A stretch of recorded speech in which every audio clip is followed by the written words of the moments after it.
और आप सभी जानते हैं गुजरात दंगे 2002 में जिस प्रकार से तत्कालीन मुख्यमंत्री गुजरात के और वर्तमान के हमारे प्रधानमंत्री माननीय मोदी जी को अपमानित और उन्हें बदनाम करने की चेष्टा उस समय की political party, ruling political party Congress ने जिस प्रकार का षड्यंत्र रच के किया था, समय के साथ धीरे धीरे परत दर परत सच्चाई सामने आ रही है।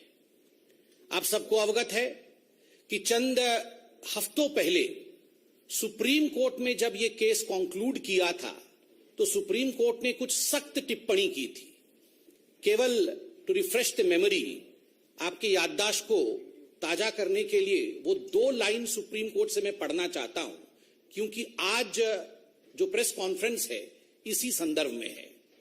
सुप्रीम कोर्ट ने कहा था क्लीन चिट देते हुए नरेंद्र मोदी जी को कि the proceedings have been pursued for the last 16 years to keep the pot boiling, obviously for ulterior design.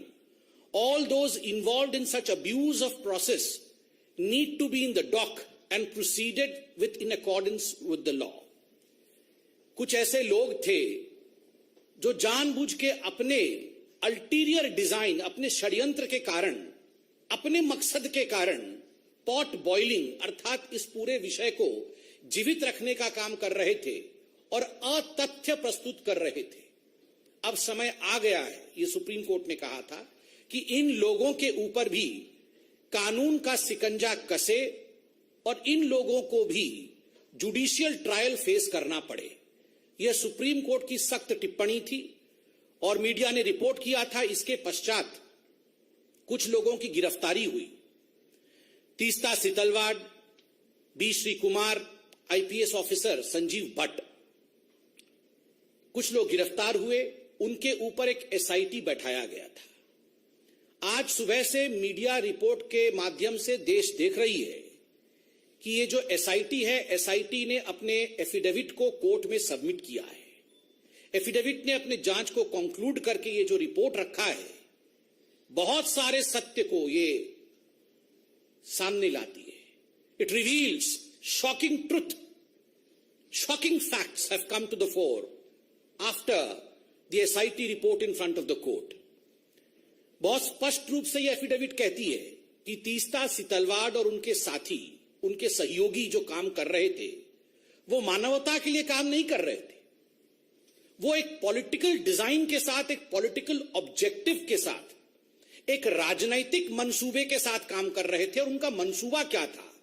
उनका 2 टूक मंसूबा था। They had 2 objectives. ये 2 पॉलिटिकल ऑब्जेक्टिव्स क्या थे? प्रथम पॉलिटिकल ऑब्जेक्टिव था dismissal and destabilisation of the publicly elected Gujarat government.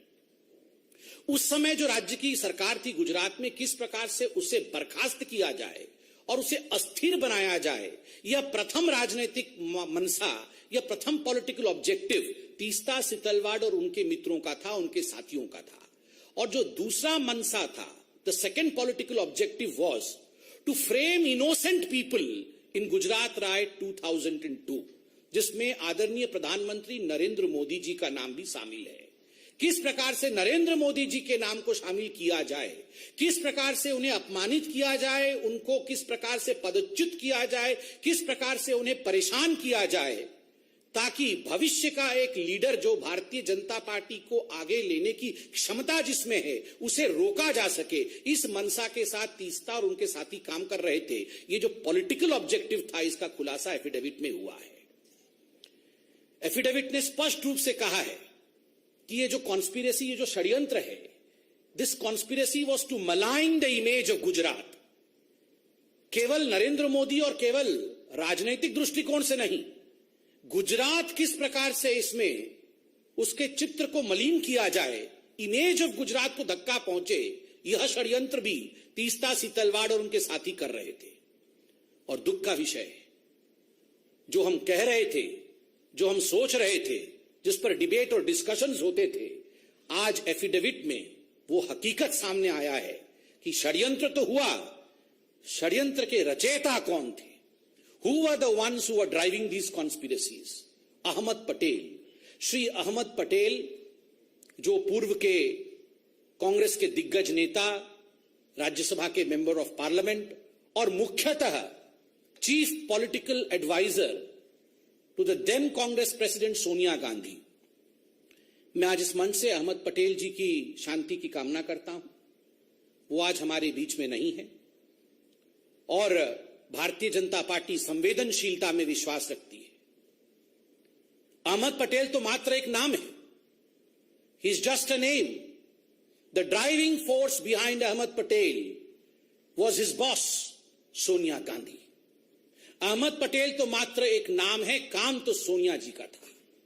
नाम अहमद पटेल, काम सोनिया जी, इसलिए अपने मुख्य राजनीतिक सचेतक, अपने मुख्य पॉलिटिकल एडवाइजर अहमद पटेल के माध्यम से सोनिया जी ने गुजरात के छवि को धूमिल करने की चेष्टा की।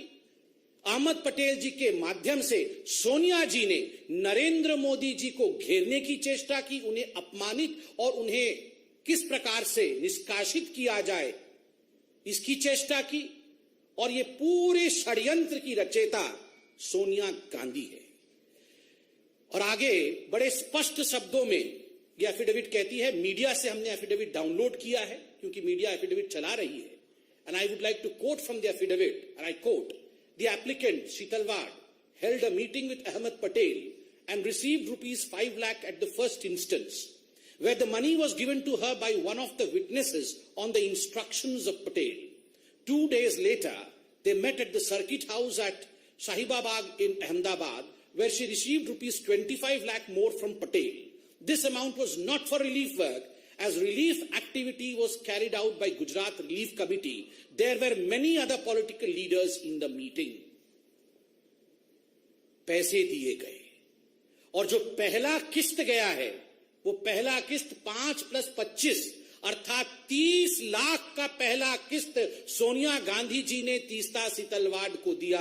अहमद पटेल जी हमारे बीच में नहीं है, अहमद पटेल जी ने तो केवल डिलीवर किया, दिया सोनिया जी ने अपनी तिजोरी से, डिलीवरी की अहमद पटेल जी ने और लिया तीस्ता सीतलवाड़ ने। और याद रखिए, ये 30 लाख उस जमाने में केवल पहला किस्त था। This was just the first instalment. इसके आगे न जाने कितने करोड़ों रुपए सोनिया गांधी जी ने नरेंद्र मोदी जी को अपमानित और बदनाम करने के लिए, झूठे षड्यंत्र में फंसाने के लिए, बीजेपी को नीचे गिराने के लिए, बीजेपी कैसे आगे ना बढ़े इस चेष्टा में, और केवल बीजेपी और मोदी को पीछे रख करके राहुल गांधी को प्रमोट करने के लिए तीस्ता सीतलवाड़ का इस्तेमाल इस पैसे से सोनिया गांधी जी ने किया। और एक बड़ी बात जो एफिडेविट कहती है, this money was not for relief work. ये पैसा कोई रिलीफ वर्क के लिए नहीं था, किसी गरीब के लिए नहीं था, किसी दुखियारी के लिए नहीं था। ये पैसा उनके पर्सनल यूज के लिए था, क्योंकि गुजरात रिलीफ कमेटी बनी हुई थी। जो भी पैसा रिलीफ वर्क के लिए जाता था वो इस कमेटी में जाता था। और दूसरे पॉलिटिकल लीडर्स के साथ भी मीटिंग हुई। सबसे बड़ी बात है, यह एफिडेविट कहती है 4 महीने बाद पुनः एक क्लैंडेस्टीन, कोट अनकोट क्लैंडेस्टीन माने चोरी चोरी चुपके चुपके रात के अंधेरे में ये सारे षड्यंत्रकारी, कौन? तीस्ता सीतलवाड़, संजीव भट्ट, श्री कुमार, ये कहां मिले? ये अहमद पटेल जी के घर में मिलते हैं और उसके बाद कांग्रेस के बड़े बड़े दिग्गज नेताओं के साथ मिलते हैं। What was the purpose? The only purpose was to destabilize and dismiss the Gujarat government and to defame the then CM of Gujarat, Narendra Modi ji. एक ही मकसद था, उसको लेकर इनकी मीटिंग होती है। आज जो रिपोर्ट आए हैं वो दिल को दहला देते हैं कि ये सब जो षड्यंत्र कर रही थी, जो मैलिशियस काम कर रही थी तीस्ता सीतलवाड़, इससे अति प्रसन्न होकर सोनिया जी ने पद्मश्री दिया 2007 में तीस्ता सीतलवाड़ को। केवल पैसे नहीं, पद्मश्री भी दिया गया।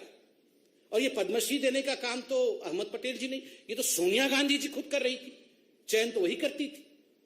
और याद रखिए, ये तीस्ता सीतलवाड़ सोनिया गांधी जी के किचन कैबिनेट अर्थात NAC, नेशनल एडवाइजरी काउंसिल की मेंबर थी। Teesta Setalwad was one of the coveted members, a revered member of the National Advisory Committee of Sonia Gandhi, which was a non-constitutional body, and she worked according to the advices of Teesta Setalvad.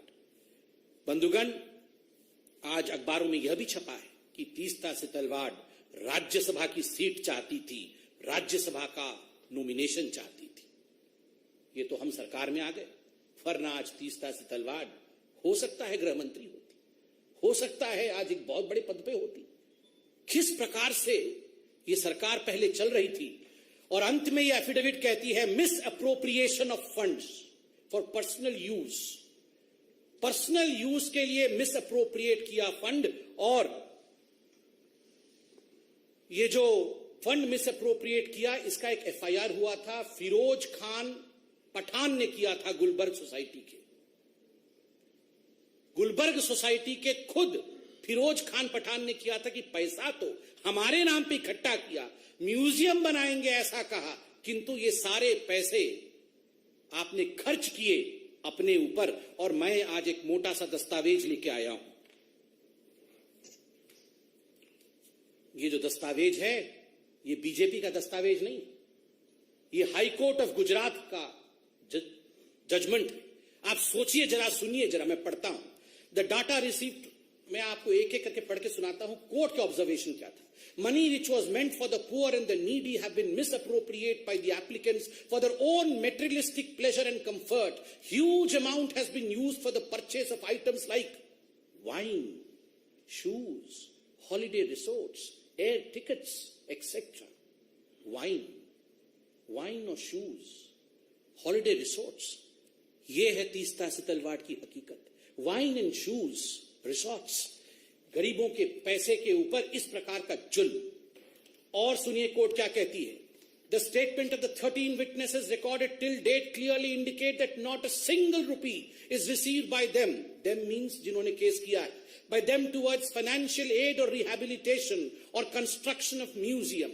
Investigation has revealed that it is only after the publication of interviews, photographs, articles relating to the Gujarat riots, and more particularly after the massive campaign in 2008 onwards for collecting funds for establishment of the Museum of Resistance for the Gulbarg Society, that the funds started flowing into the two NGOs in crores, 44% of which in Sabrang Trust and 35% to the CJP have been transferred into personal accounts. Crores were transferred into personal accounts, a court कहती है। Having gone through the material on record, I have noticed, I means the judge, I have noticed something very shocking and at the same time extremely sad. मैं बहुत दुखी हूं, जज कह रहे हैं। There are serious allegations against the applicants of misuse and misappropriation of huge amount received by them through various donors. The money which should have gone to the poor and the needy appears to have been prima facie misused for their personal pleasure and comfort. Personal pleasure और comfort के लिए ये पैसा इस्तेमाल किया गया। बंधुगण, हमारी ये सरकार, मैं आज बीजेपी को भी धन्यवाद देता हूं। मैं तो एक बीजेपी का साधारण, हम दोनों जो बैठे हैं साधारण कार्यकर्ता हैं, मगर इस विराट पार्टी को आज हम भी धन्यवाद देते हैं। Not through vengeance, but through patience we work. कभी भी बदले के भाव के साथ नहीं, धैर्य के साथ ये पार्टी काम करती है। और आज जो उक्ति हजारों करोड़ों साल से कहा जाता है, भगवान के घर में देर है मगर अंधेर नहीं, ये सारे एफिडेविट, ये सारे जजमेंट आज ये प्रूव करता है कि अगर धैर्य रख के काम किया जाए, बदले के भाव से काम नहीं किया जाए, तो ऊपर वाला भी, the supreme consciousness yields, he listens, और सच्चाई सामने आती है। Truth has the uncanny habit of revealing itself. It may be late, but ultimately truth reveals itself, and the truth is the driving force behind the conspiracy was Sonia Gandhi. सच्चाई है कि जो driving force है, किस प्रकार नरेंद्र मोदी जी को अपमानित किया जाए, बदनाम किया जाए, बीजेपी को छल कपट करके समाप्त किया जाए, गुजरात में सरकार को वहां डिसमिस किया जाए, उसको किस प्रकार से अस्थिर किया जाए, गुजरात दंगे को लेकर राजनीति की जाए, इसके पीछे केवल और केवल एक व्यक्ति थी, और वह है Sonia Gandhi, the president of the Congress party. Today we are wanting answers from none other than Sonia Gandhi. No Jairam Ramesh would suffice in answering this. Jairam Ramesh ji को एक कागज रिलीज कर देंगे और इनके कागजों की हकीकत तो हम 3 दिन से देख रहे हैं। ये हामिद अंसारी जी के 3-3 लाइन के कागज रिलीज करते हैं और हर दिन शाम को आप मीडिया वाले जो चतुर्थ स्तंभ हैं वो आप इनके कागज की धज्जियां उड़ा देते हैं, हकीकत सामने ले आते हैं, फोटो दिखा देते हैं, हकीकत दिखा देते हैं। तो आज भी केवल कागज से काम नहीं चलेगा जयराम रमेश जी। With a clear conscience, we beseech Sonia Gandhi ji to come and hold a press conference and address the nation as to why she was conspiring against Narendra Modi. Thank you so much. Republic TV. Sir, what do you say on this? You just spoke about Jairam Ramesh. He has come out and said he was able to say that all these allegations are mischievous and manufactured. See, as far as Jairam Ramesh is concerned, I have observed that the day he became the media head of, the communication head of Congress party, ये पहले से ही एक ऐसा document बना के रखे हुए होते हैं। ये हर दिन के हिसाब से डॉक्यूमेंट बना के रखे होते हैं कि this is malicious, this is mischievous, we have nothing to do, और केवल उसमें डेट चेंज कर करके रिलीज करते हैं। हमने प्रेस कॉन्फ्रेंस नहीं किया, एफिडेविट अभी जयराम रमेश जी ने पूरा पढ़ा नहीं और सुबह 6 बजे रिलीज कर दिया कि मिस्चीवियस है। अरे अभी तो प्रेस कॉन्फ्रेंस हुआ है, सारे डॉक्यूमेंट तो हमने अभी दिखाए हैं। जयराम रमेश जी आपसे नहीं हो पाएगा, सोनिया जी को कहिए। सोनिया जी was the driving force. We do not want a Jairam Ramesh to answer with a piece of paper. We want Sonia ji to answer.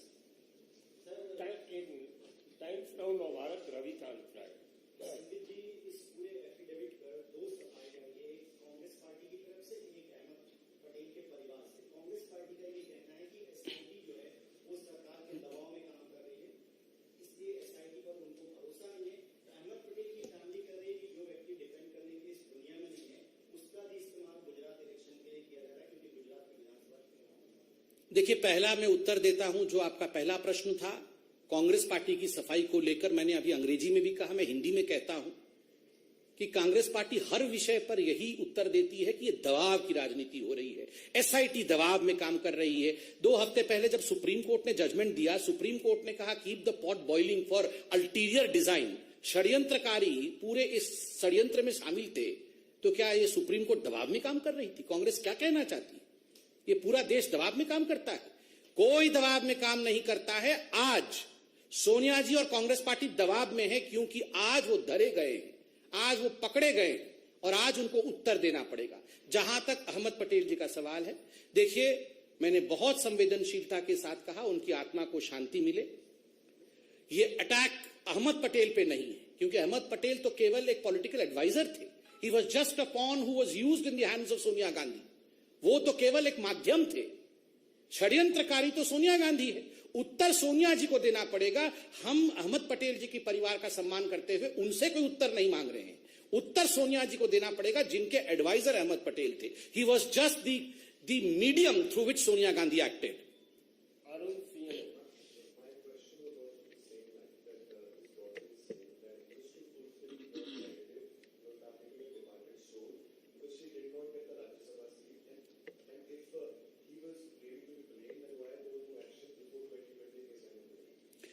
See, I have answered the 2 parts to it. As far as the last part is concerned, why no action against people? I have categorically stated and I have thanked the Bharatiya Janata Party that this party does not believe in vengeance. This party believes in fact. This party believes in patience. This party believes in a judicial process. This party believes in institutions which have been laid down by our forefathers constitutionally. हम लोगों को विश्वास है एक judicial प्रक्रिया के ऊपर, और इसलिए कुछ भी काम हम बदले की भाव के साथ नहीं करते।